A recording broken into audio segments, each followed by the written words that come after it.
Hello, mga tropa kids. Pasensya na kayo, medyo madilim.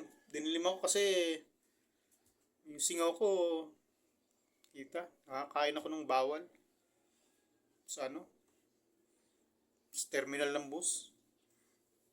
Kaya akong kumakain sa labas talaga eh.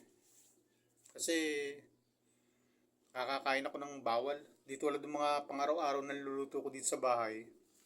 Hindi ako nagkakasingaw, hindi ako na-allergy. Allergy to eh, lagi na yan. Pagka yung pag nakakain ako ng hindi maganda. Lagi-lagi naman to. Lagi ako nagkakaroon niya kapag may nakain ako hindi maganda. Kita mo ha, kahit ganito lang ako, may allergy din ako. Hmm. Kaya hindi ako nagkakain sa labas. Yung video ko to para kay kasi may nag-comment yung kay Hasa na sablay. May nag-comment to si Ma'am Paulita Abihay na may nagsabi raw sa kanya na yung venue ng birthday ni Reyna ay pinintasan daw ni Sangkay. Yung palang venue na yon, yung event pala na yon sa birthday, solo pala ni ni Ma'am Paulita Abia yon. Umabot yata ng kulang-kulang 60,000. 59,000 mahigit. Kulang-kulang 60,000. At solo niya yon. Sariling bulsa niya galing. At humingi sa yung dispensa Sangkay kasi sorry daw kasi yun lang laman ng bulsa niya. Siguro nasa bulsa lang niya yun. Yun ang laman. Yun ang pagkasabi niya. Siguro yung ibang pera niya baka naka-time deposit o kung naka-deposit sa nagkataong lang na daw na yun lang ang laman ng bulsa niya. Kaya pasensya ka na. Tama, nag-sorry pa sa'yo Sangkay ha. Pasensya ka na raw. Sangkay? Kamang Paulita Abihay, nasabi ko na kay Sangkay. Huwag ka naman pintasero kasi Sangkay. Ikaw, solong sponsor lang yon. Sangkay, hindi pinag-ambagan ng kung sino yon. Kung sino, sorry, hindi pinag-ambagan yun ng kung sino, kung sino-sinong maraming sponsor. Hindi, isang sponsor lang yon, si Ma'am Paulita lang. Singo kasi ako, kakasablay-sablay tuloy ako kay Sangkay eh. Isang tao lang ang nagpa-event nun, si Ma'am Paulita Abihay lang. Kasi yung ibang sponsor, sa pabahay naman, sa mga gamit. Kaya yung pa-event na yon, solo ng isang tao yon, Sangkay. At nagkataon na yun lang laman ng bulsa niya. Kung nagkataon pala na maraming lamang bulsa niya, lalong bongga yon, Sangkay. Kaya huwag kang mangiinsulto Sangkay. Ikaw talaga. Eto, banatan mo ngayon si Red Sane. Di ba kalaban mo yan? Pati si Dr. Love. Gusto mo kampi tayo? Kampihan kita ngayon? Hindi mo ba kaya? Gusto mo ako nababanat para sa'yo? Sangkay. Parang lumambot ka yata kay Red Sane. Kaya kay Dr. Love. Di ba kalaban mo yan? Bakit? Hindi mo kaya? Ako, kaya ko. Gusto mo kampi tayo, Sangkay? Kampihan mo ako. Support ka sa akin. Ha? Support ka sa akin. Ako babanat dyan. Kung hindi mo kaya, ako bala. At saka Sangkay, huwag kang pintasero. Pagdating sa pera kasi may kaso ka pa nga. May hinuthutang ka raw na Hindi ko personal na alam yun ha. Hindi wala akong ha. Ano lang yun. Akusasyon sa iyo, natulpo ka pa pala. Dahil sa pambubudol mo sa isang sponsor na may karamdaman pa nung panahon na yon. Uy, Sangkay, huwag ka masyado mayabang. Lahat tinitira mo eh. Kampihan mo ako ng kay Red Sane. Hindi ako magpapakampi sa iyo. Hindi ako magpapakampi sa iyo kay Red Sane. Ikaw ang kakampihan ko. Dahil hindi mo yata kaya. Gusto mo, tumabi ka na. Ako nababanat. Wala pa, hindi pa nagpaparamdam si Red Sane eh. Oy, Red Sane. Ang dami mong reactor ha. Ang dami nagtatanggol sa'yo ha. Big time ka pala. Ang dami mong ang dami pong defender. Kaya pala lakas-lakas manlait ng bata dahil marami magtatanggol sa'yo. Red Sane? Ha? Nasaan ka na? Nauna pang magtalunan yung mga reactor mo sa pagtatanggol sa'yo. Hmm. Mamaya na kay Banat Bagsik. Eh, itong video naman to, para kay ano to eh. Para kay Ma'am Paulita. Para maipamukha ko kay Sangkay na sulong pa-event lang pala yon. Sangkay, makinig ka. Galing yun sa bubulsa ng isang sponsor. Wala siyang katuwang. Dahil yung ibang sponsor ni Reyna, iba naman ang pinagkagastusan. Yung sa mga gamit ni Reyna,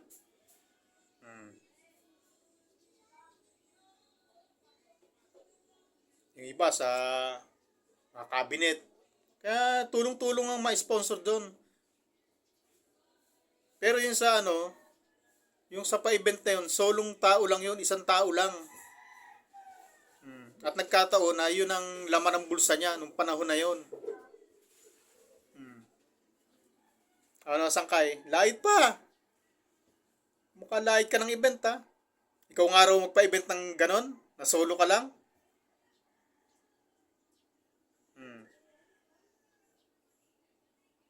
Ano, Sangkay? Yabang pa! Manlait ka pa! Tawa-tawa ka pa! Hmm. Kung di pa berde dugo mo, ewan ko sa'yo. Ano paniniwalaan sa'yo, Sangkay?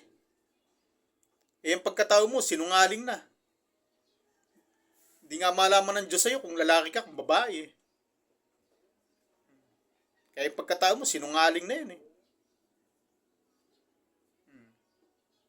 Ano ka, Sangkay? O, kayo nga pala mga reactor ng Kalingap. Ano? Yan ba ikakasama sa akin, Berador? Yung utak nyo mga malasado? Walang Diyo. Yan ang kaya nyo? Sa palagi nyo, kung yan lang ang maibabanat nyo sa akin, kakayanin nyo ako? Maghanap pa kayo na iba. Magtawag pa kayo. Mahihina kayo. ano? Ano? Ang hihina nyo naman. Konting ano lang pala sa inyo eh. Konting pitik lang sa inyo eh. Ano, galit na galit ako? Oy, hindi nyo kaya ang utak nito oy. Ano ngayon? Sulputan kayo. Tapos hindi pa kayo nag-isip.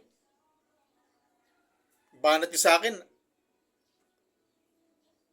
Ang bababaw. Para kayo ng tatay nyo. May hindi ako ano. May daplis. Hindi ako nadaplisan ng mga banat nyo eh.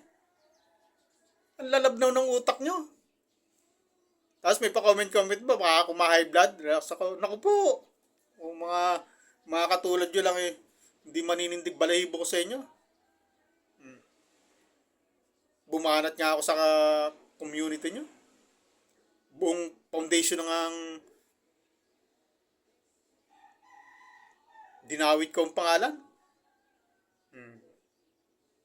Tapos sasabihin nyo matatakot ako sa inyo. At hindi ko kayo tinatakot ha. Bakit ko kayo tatakutin? Ano ako, mumo? Mumu lang nananakot. At ang tinatakot, bata. Tinatakot na huwag ka lumabas dyan, may mumu dyan. Mga ganun yun. Piling bata pa kayo. Papanghin na rin ang ihi nyo eh. Kung makamatanda kayo, kung makalolo kayo ha.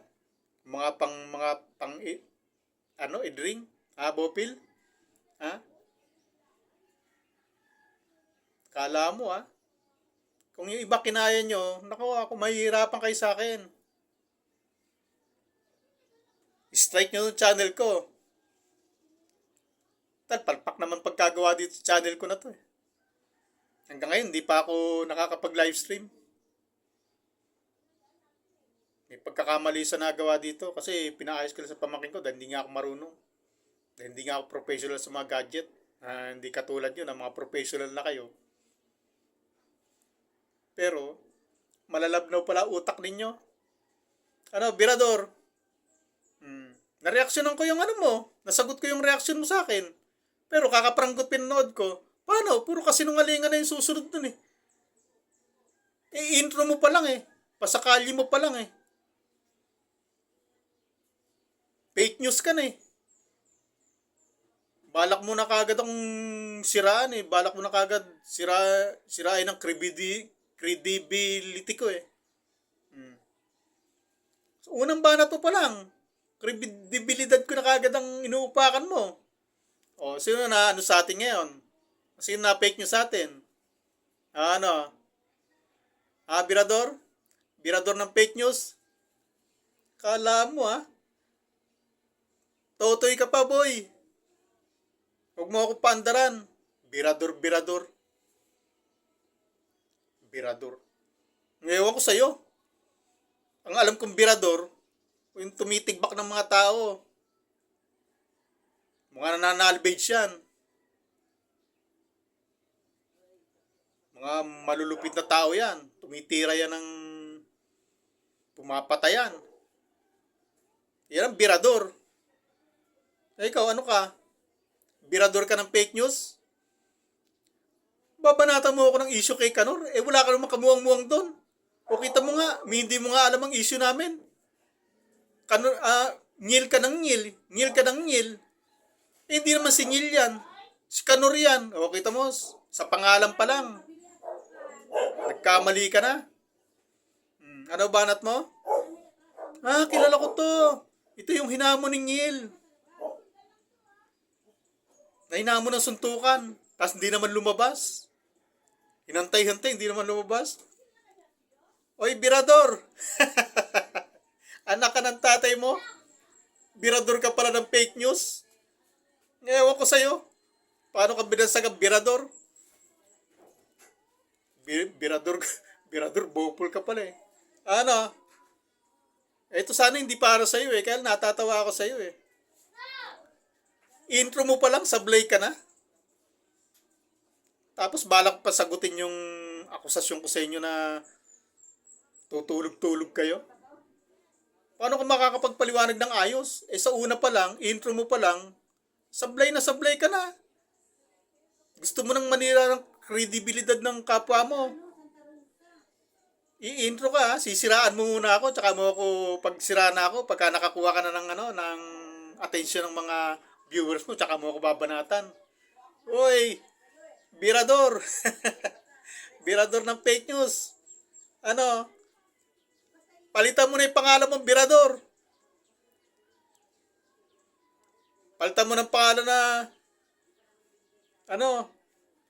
boy fake news. Hindi mo nga alam ang issue namin ni Kanor. Si Kanor nga, hindi mo kilala. Tapos ako nakilala mo. Nanak ka ng tatay mo, birador. Birador. Palitan mo na ang pangalan mo. Nag-i-intro ka pa lang. O nasagot kita. Kapranggot lang inakuha ko. Pero nasagot kita. Nakapangalawa ko na to sa'yo. Pangatlo ko na yata ito sa'yo eh. Labnaw kasi ng utak mo. Biruin mo. Sinay ng issue. Pumasakali ka ng Kanor, ng ngil. Si Kanor yon. Hindi mo nga alam kung ano pangalan nung hinahamon ko sinasabi mong hinahamon ko. Hindi mo nga alam kung sino yung hinamon ko. Tapos sabi mo, kilala mo na ako. Na ako yung naghamon. Naghamon kay ngil. Sino ba yung ngil? Tamo, hindi mo nga kilala si Kanor. Tapos, babanat-banat ka ng intro na sa intro mo pa lang, sablay na sablay ka na. Para kasi si Banat Bagsik. Pasayaw-sayaw pa. Nung bumanat, mali. Mamaya, naka-charge sa cellphone ko. Pagka natapos yung charge, pag nag-pull cellphone ko, paparinig ko yung pagkakasablay ni Banat Bagsik. Ang kikitid pala ng mga utak ninyo, kaya pala hindi nakakapagtaka na ang gulo-gulo nyo dyan. Wala kayong maayos na leader. Kunin nyo kaya ako, gawin nyo akong leader nyo. Ako mag-ano sa inyo, ako magbi-briefing sa inyo. Sa akin kayo kumuha ng mga, ano ba tawag dito? Teka muna. Bye-bye.